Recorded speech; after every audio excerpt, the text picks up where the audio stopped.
Matagal na ang video ito kaya naman mabuhay. Ako po ito si Eds at welcome sa panibagong Itstorya.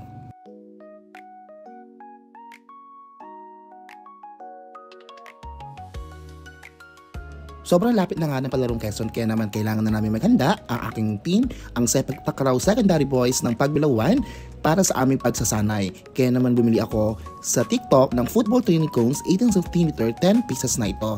And of course, malaki ang tulong nito sa aming training kasi may enhance ang footwork ng aking mga players. Nabili ko lang ito sa TikTok for only 217 pesos.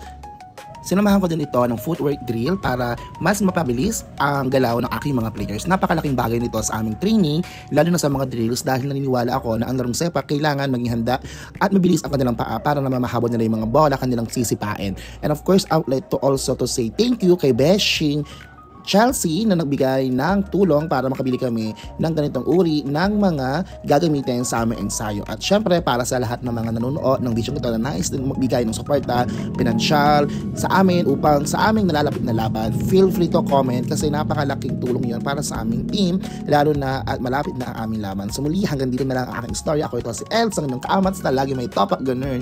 Bye bye!